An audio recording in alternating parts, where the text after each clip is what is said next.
Morgan Keel, welcome to the Preconstruction Podcast.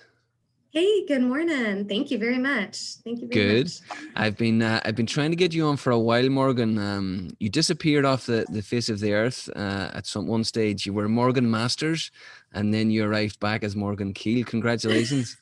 Thank you very much. I appreciate it. Good. When was the big day? Still the same person. September 29th, 2018. It doesn't seem like that was that long ago, but gosh, it was almost 3 years ago. Time flies. Brilliant. It really does. So Morgan, for anybody that doesn't know you, give us a quick overview, just what you're doing right now, where you're at in the country. Sure. So I am located in North Carolina, specifically in Creedmoor, North Carolina, and I am working right now for Starmount Contracting, which my husband and I own. And we offer pre-construction and operation consulting type services, which I will dig a little deeper into as we continue on in our conversation. Good. I'm looking forward to that. Just married and straight into business together. My God. Sounds like me and my wife all over again. Cool, it's a good mix for sure. Exactly. Yeah. Cool. No, we will get back into that, but I want to take you quickly back. I always ask everyone this question, and it intrigues me. Why construction? When you were growing up, was there any sort of influence, or what brought you into this mad world that we're living in construction? That's a funny question. I don't have any family that was in the construction industry. So when I graduated from high school, and we're going through that stage of picking a college and what you're going to do, I know my mom said, well, hey, listen, you've got 4 years and you better pick something that you think you're going to want to stick to, and you better pick it quick, right? And this is day of orientation that I was still kind of clueless on what I wanted to do.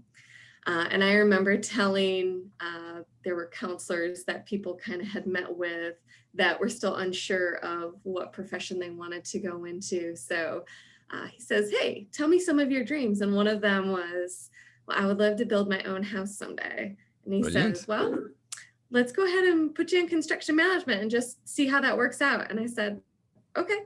Wow. So And here that was it. Brilliant. Yeah. Yeah. Was a good enough reason. And have you built your own house yet? I haven't, but actually we're talking about a possible addition. So, we're playing with CAD and having fun with that. So that dream is starting to come into a reality. Wow. I can't wait to see what Starmount Construction or Contracting, what kind of house you guys build. So good luck with that. So that's interesting. So straight into a degree, Bachelor of Science in Construction Management, Engineering Technology.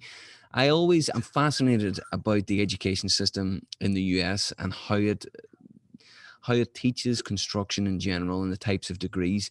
Give me a quick idea of what kind of modules, what kind of teaching methods they used, because it was Alfred State College, is that right? It was, yeah. Brilliant. Yeah. So give us an idea of what the degree was like. So it was a 4-year degree. They also offer a 2-year degree. And there is a construction management Bachelor of Technology that you could get, or a Bachelor of Science, right? So I took more science-based courses. It was about 20 to 30 folks in my class. Some of them were set up like a lab. We were all sitting in groups in front of a computer, but it was very hands-on. There were scheduling programs, there were estimating type programs, the classes that we took, working in groups, and the teachers were seemingly fresh out of the industry and teaching the courses in real life, it felt like. Good. And actually, I still stay in touch with some of those folks. So yeah, Good. It was a really good experience. It was smaller classes, like I mentioned. So I felt like we had a lot more one-on-one time. Good. And you got a lot covered, because I always like to ask the question, because each professor is different, each university is different, each college is different. And to me, from my experience in asking the question, people aren't spending enough time in estimating and pre-construction within these degrees. They're literally ticking a box. They're spending a fraction, 5% of the time, the overall 4 years, in discussing estimating and pre-construction. So I just want to get a good degree out there, especially if they're spending some time in degree in pre-construction and estimating. I believe that there has to be someone there to really focus and do an almost a complete degree in estimating and pre-construction, the way they do in Europe in quantity surveying. But we'll find it and we'll get there, and hopefully we'll get some change. Oh yeah, yeah. At trying to think, at Alfred, I think I only took about 2 or 3 courses in estimating, and the rest was really about project management, or science or math-based courses. And to be totally honest, which I'll kind of share a little bit later on in our discussion, I absolutely could not stand the estimating courses. And I promised myself, I'm never going into estimate. I'm never doing that for a living.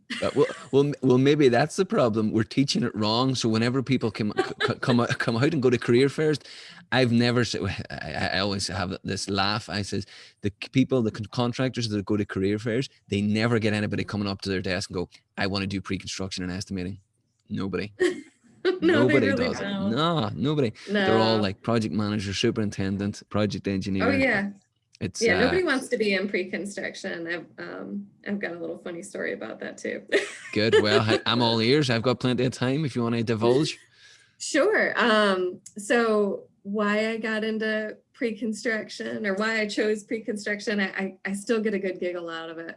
I've spent the majority of my career working in the operations department with boots on the ground and a hard hat on my head. And just like everybody else, fresh out of school, I'm like, no, I want to be a project manager, and that's what I'm going to be. Throughout my career, I've worked within groups that didn't really have the resources of a dedicated pre-construction department. So with that said, the person that I was either reporting to or the group I was involved in, unbeknownst to me, either always had a need or was always very passionate about pre-construction. So I often found myself playing that role. Before 2015, which is when I got into a dedicated pre-construction role, I had been solicited by several companies in the area about joining their pre-construction team. And I always remember thinking to myself, no, I don't want to join the dark side. I'm staying in the field. And I am very happy to have taken that dedicated role back in 2015 with a large commercial construction firm. It really helped shape the person I am today. And a gentleman who I was reporting to, who later became a mentor of mine that I still stay in touch with, did a really good job of selling pre-construction to me. And at that moment in time, it was a little bit of everything. It was the timing, the company, the team, and the future opportunities that it presented to itself. Good. And it's always to do with a good mentor. Always when you speak to people. Absolutely. And no matter what stage of their career is. And he obviously saw something in you to be able to go, you know what, I know you mean, and this is the other thing. When you would have come out of college, or even the stuff that you were learning in college through estimating, it has probably changed so much now that that's not really the estimating that you're doing right now. Oh gosh, yeah. It's ever evolving. I couldn't even compare what estimating was in college to what it is in real life today in 2021. I mean, it's so different. Yeah. Good. Brilliant. Love the story. And as you say, a good solid 12, 13 years in the field. How important was that now to be able to sit as director of pre-construction in a firm, to be able to say, and just to draw on that experience? It's been really beneficial. Looking back at my career, my passion for pre-construction has always been there. And becoming into that dedicated role back in 2015 certainly had the most professional and personal impact on me.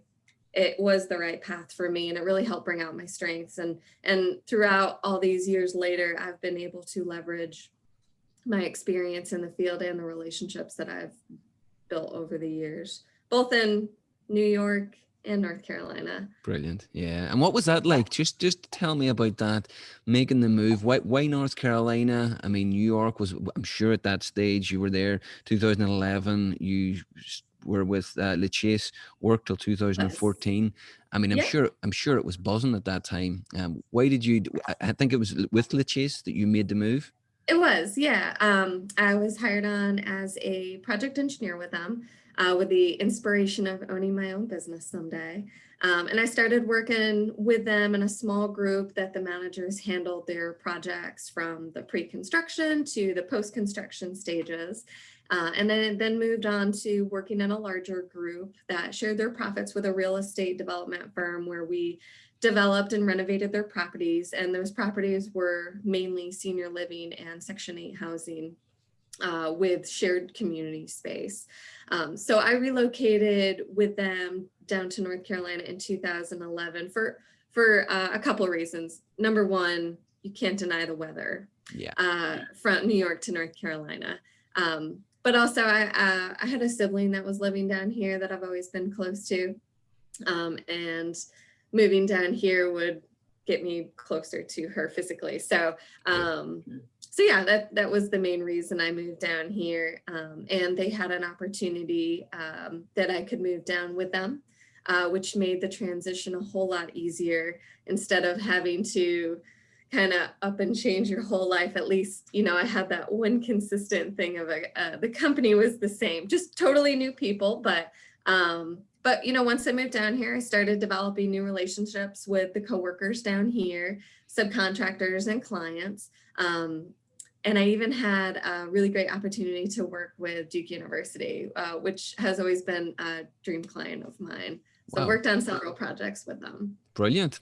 Yeah. And was there a specific project that stands out for you throughout your career to be able to put your hat on and go, you know what, I thoroughly enjoyed that? Throughout my career, oh boy. I'm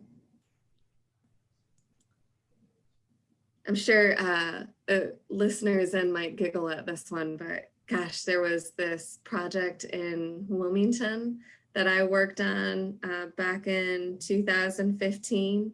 Worked on it for a long time with a really good team. It wasn't just myself. It was called River Place in Wilmington.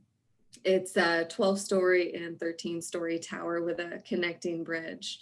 Nice. It was a very challenging project in all the ways that you can imagine.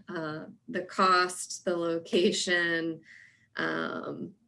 lot of unique components to that project have certainly made a long-term impact on me. Good. And I still refer back to it, and I cringe when I open it up because I'm like, I can't believe I'm looking back at this. Well, should I take you through the numbers now, or will we wait till afterwards? Take me through which numbers? The numbers of the project. How did it fare out? Did it perform? Did it arrive on time and under budget? I actually believe it is still under construction. Brilliant. Because I have to say, Wilmington, we went there. We went on a bit of a road trip last summer before all COVID hit in. No, it was actually the summer before that, 2019. And Wilmington is beautiful. What a fantastic part of the world, I have to say. That was one of my highlights. Oh, yeah. Wilmington's a great location for sure. Cool. Yeah.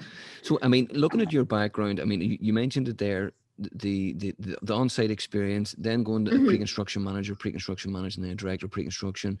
Let's talk a little bit about sectors that you've worked in, because I know that you've done quite a lot in mission critical, in the pharma world. You mentioned there the high-rise, commercial, higher education. Yeah. Let's talk mission critical, because it's a market right now within data centers that is, it's just taken off, and it doesn't look like it's going to slow down the next 10 or 15 years. Sure. How difficult is it of an industry? I mean, everybody tells me healthcare, mission critical, pharma, you got to be specialized. It is so specialized. You got to understand it. What do you got to understand about mission critical and data centers? How difficult is it? It is it's a very unique type of project. So I'll share a little background of how I got to be doing mission critical for a little while.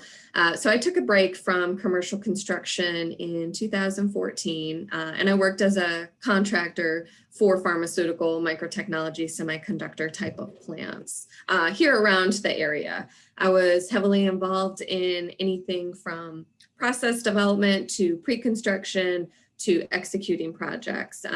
It is truly a unique experience and really engaged me in the very early development of a project. And something really unique about those roles that some people might not be aware of is these plants literally integrate you into their staff. And in some cases, you're actually sharing office space with your client or sitting in a cubicle right next to them.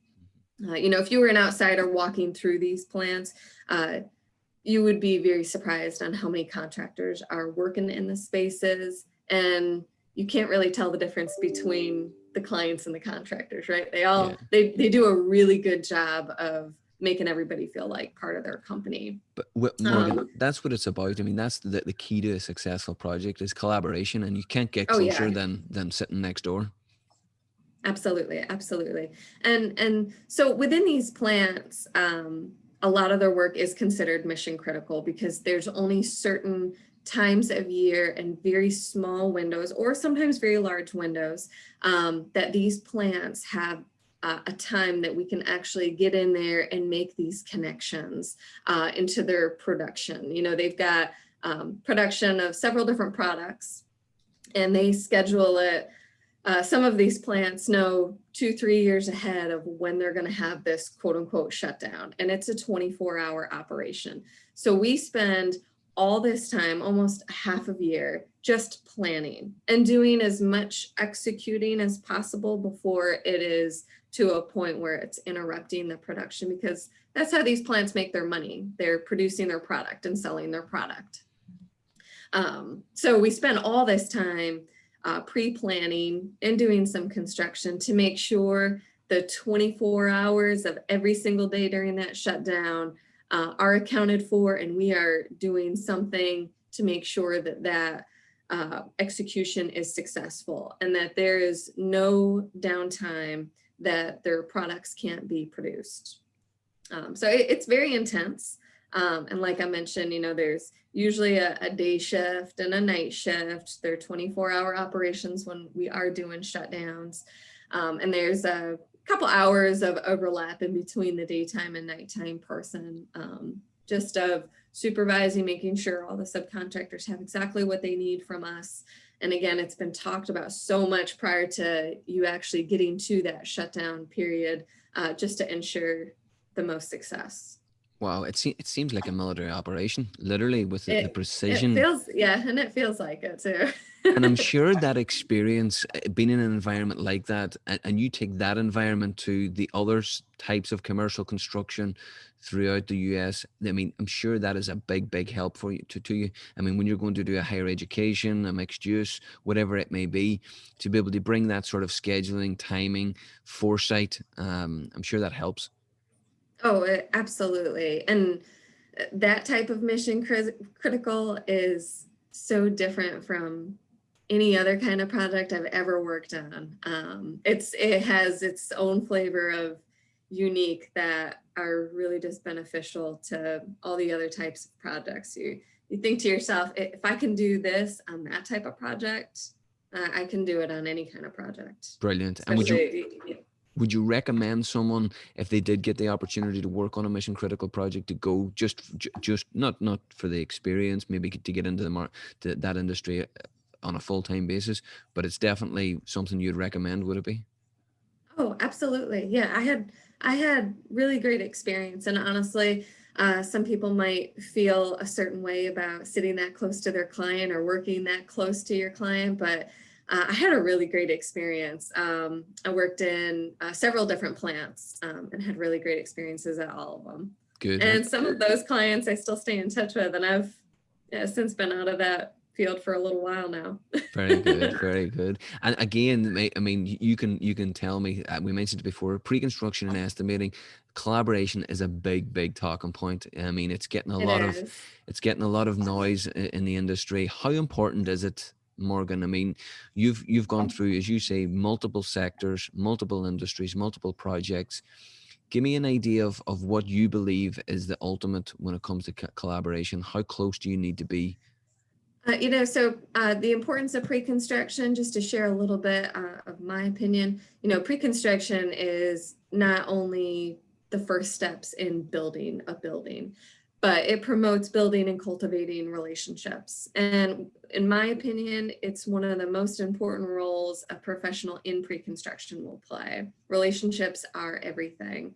And that's clients and subcontractors. Early involvement allows for a thorough understanding of expectations and programmatic needs that our clients deserve. And early involvement also allows our team to bring simplicity to a unique or complex projects. We focus on large cost drivers and apply our energy to minimize the scope of the project. And early coordination allows for a successful execution from pre-construction to post-construction. And our pre-construction team works to provide a detailed estimate while coming through the plan details to minimize changes during the project execution. And it also allows for early buy-in from the subcontractors as it relates to both cost and schedule. Brilliant. Yeah. So conceptual estimating, I mean, that seems to be a real strength of yourself, but also the business. Yeah, absolutely. Yeah. Good. Working early on is everything to that stage of pre-construction. You can help develop so much, and also just working with the architect as they're still kind of formulating what that final design is, and just being a part of that process, just taking it from cradle to grave. I mean, it's a great experience. Yeah, there's something satisfying about it. I mean, usually the operations guys get to stand there and say, I built that. But I think the pre-construction, I'm a bit biased. I mean, all the big, heavy hitting major decisions to make a project successful are made in pre-construction. I firmly believe that.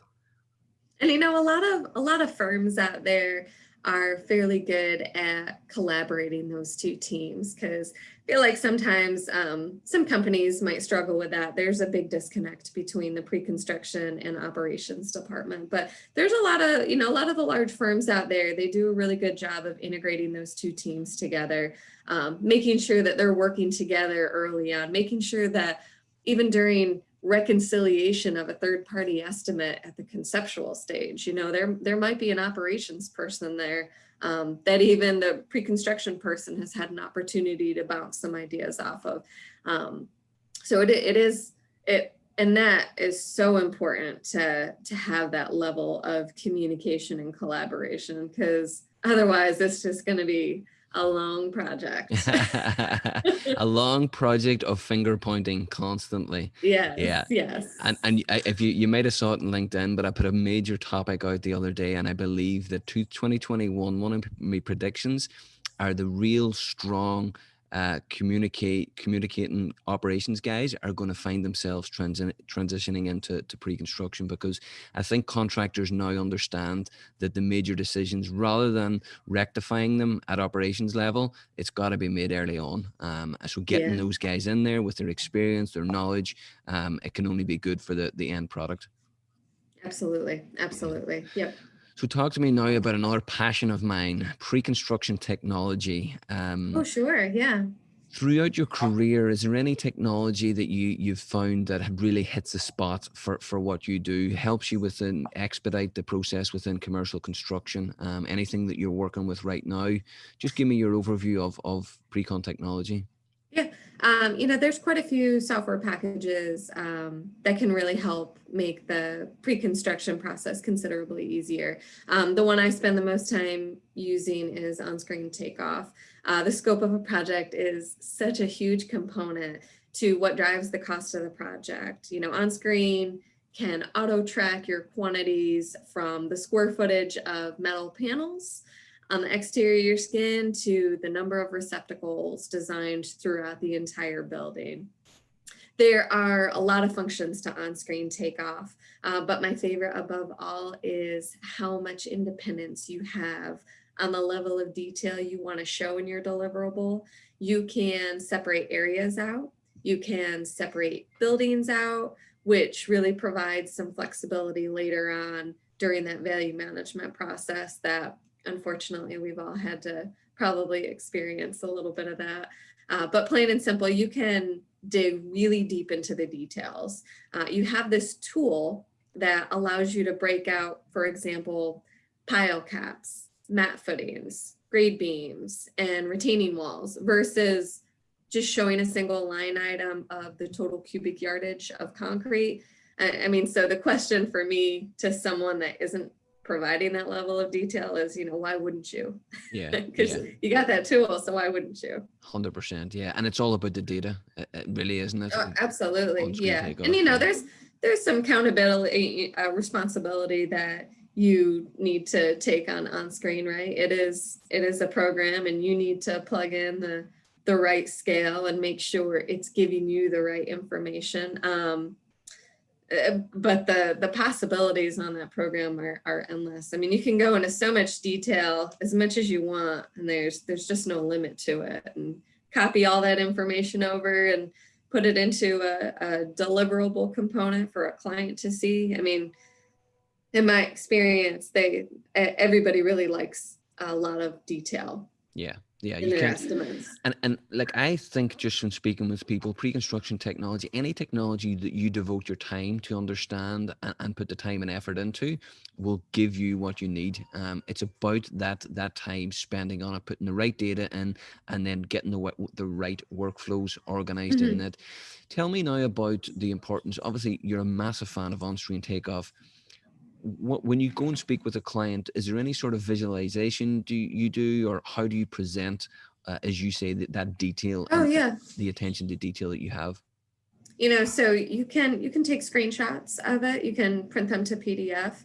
And the nice thing about on screen, it looks like a very professional program when you do go to show something like that to a client. And you can prepare yourself to show all the parts and pieces. You can turn off layers. You can have everything in different colors, the items that you want to focus on, and turn things on and off during a meeting, or just take the PDFs and show them, hey, this is where all your floor boxes are. This is, high cost driver, and this is where they all are. And in some instances, they might say to themselves, oh, wow, I didn't realize we had that many, but hey, that's what's on the drawing. So I think, the visual aid that it provides is really beneficial too. Brilliant. And anything else, OST aside, is there anything that you find yourself using, or even any technology that you see coming out in the future? Do you think, what, that could be a game changer? The 3D modeling, I know, is always kind of an ongoing conversation. The last couple programs I've used can require a lot of upfront work, probably a little bit more than I'm used to putting into something like on-screen takeoff. But I certainly think that that's an opportunity that might be coming down the line for everybody to use, to be able to see a building 3D instead of looking at 2D drawings. Because I do recognize, early on in your career, you just might struggle with being able to put that whole building together, as you flip through those 151 sheets of paper, actually seeing what that building looks like.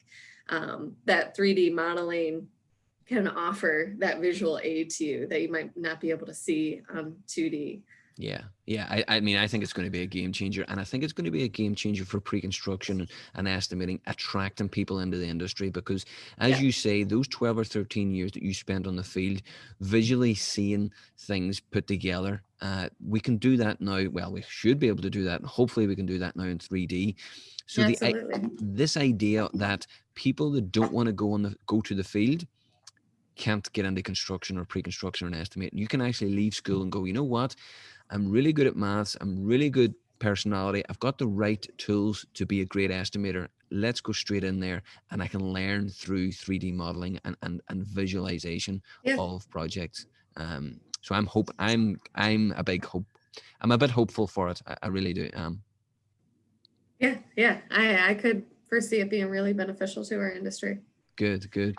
So give me an idea now, Starmount Contracting. Let's dive a little bit deeper into Sure. your role now, Director of Pre-Construction at Starmount. What sort of projects are you guys doing? What sort of services are you providing? And how are you finding working for yourself, essentially? How difficult is it? What are the challenges? And what are the success stories so far? Sure.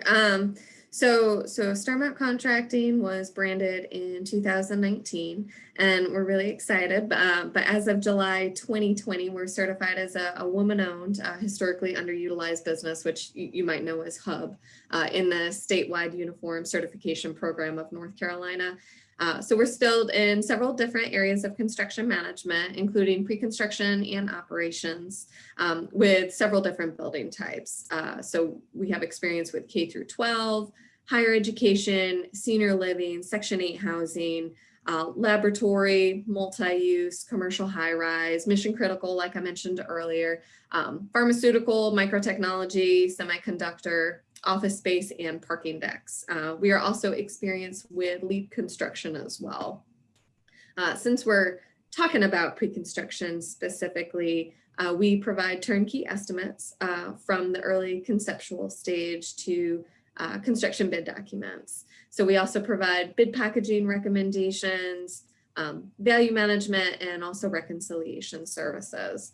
And then there's a few other services that we provide more on a consultant type basis, pre-construction deliverable development. And as far as business development goes, we provide presentation content development, presentation messaging, interview prep and feedback, website content development, not necessarily editing someone's website, but helping to develop the content within a website, and also career development. And we're really excited about what our company has developed into over the years, and really looking forward to what the future brings. And I've actually got kind of a success story to share. There's a couple experiences during my time, but just to mention this one, there was this time, I was transitioning into the role I'm in now, and had this potential client reach out to me about becoming an employee for their firm. And after learning, excuse me, and after learning about their immediate needs and future goals, we were able to offer, some of the pre-construction and business development consulting services that I just mentioned.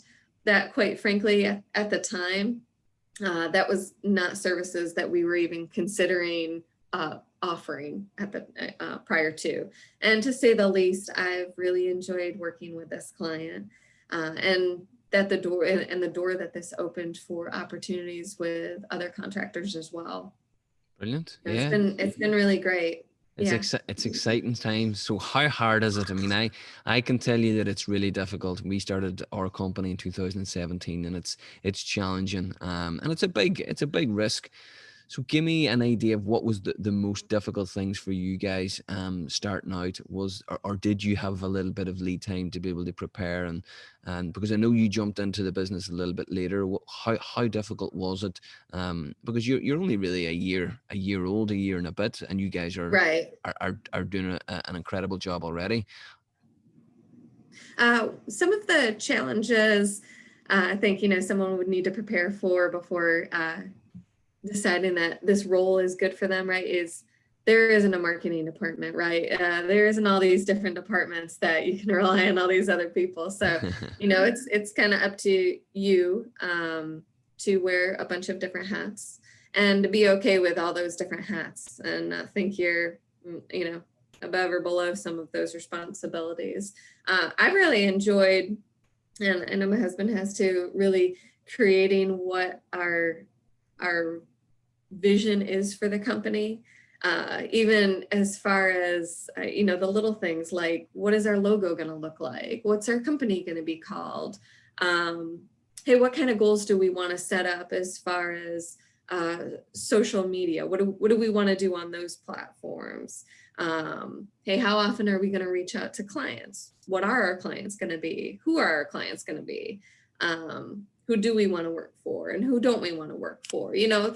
Those are really fun things that we both enjoy talking about, and talking about what kind of future all those components bring to us, especially our clients, for sure. Absolutely, yeah, and you'll find that as well. Like the one thing that I found is you learn to pivot pretty quickly.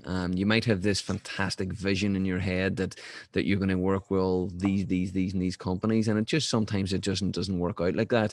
And some of your, like, we would work with a lot of small to medium sized businesses, but as well as have the bigger guys as well. And sometimes the most enjoyable clients are the mid-sized GCs, the 200, 400, 500 million a year GCs. And it's fascinating dealing with so many different types of people all over the country. I'm sure. And do you guys only do projects locally, or are you guys all over the Southeast?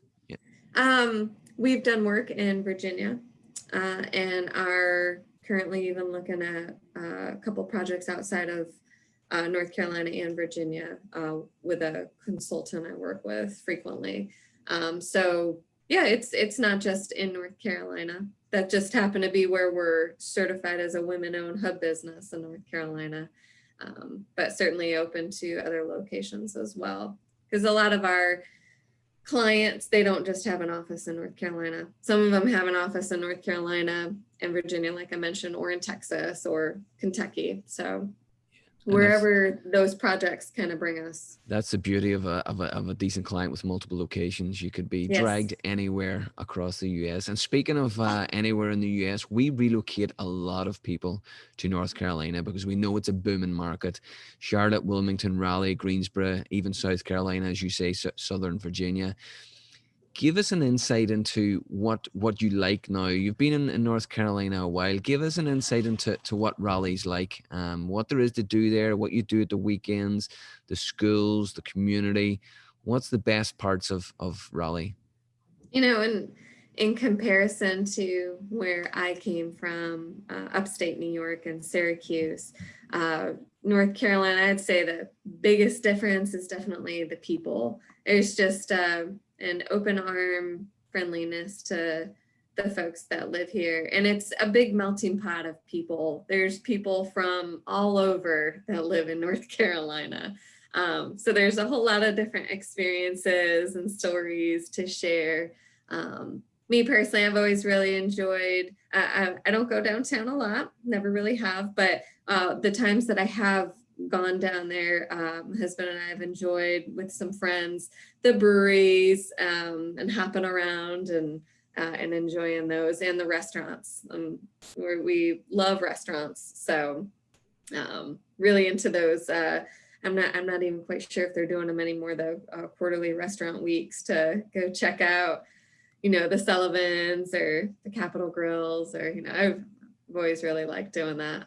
Very good. Yeah, good. No, I agree with you. I mean, North Carolina, I've been quite a lot of places down the south, and in the southeast, but North Carolina is one that I enjoy going back to. We've holidayed a lot down there, and I mean, everybody.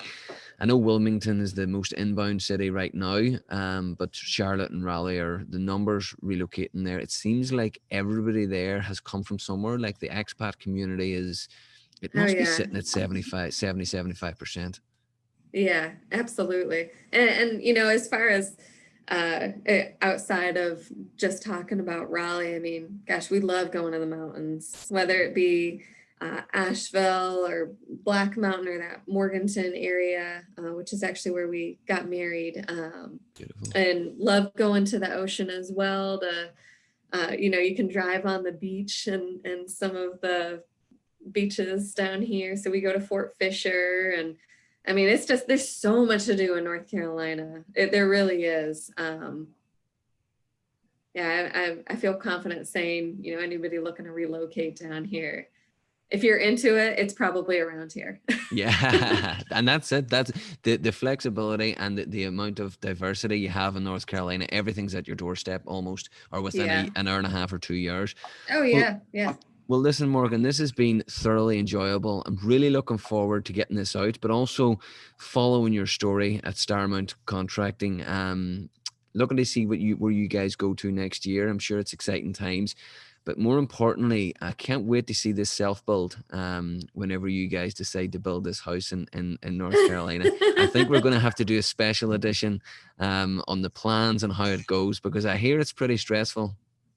Yeah. When we get to that point, I am happy to share all those bumps in the road and successes. There you are, folks. You heard it now. You can't go back now, Morgan. It's live.